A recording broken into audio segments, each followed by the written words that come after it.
আশালতা, আপনার? জ্যোৎস্না মণ্ডল।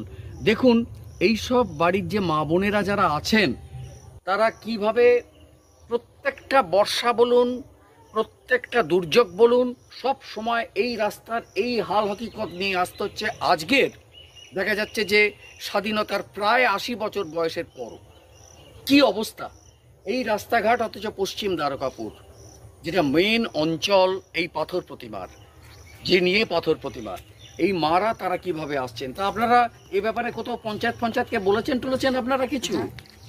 পঞ্চায়েতকে বলে আমরা কিছু হয়নি, পঞ্চায়েত কিছু করেনি আমাদের সঙ্গে, কিচ্ছু করেনি না। একটা টিউবওয়েলও বেদা নেই, সেখানে আমাদের টিউবওয়েলকে জল আনতে যেতে হয়।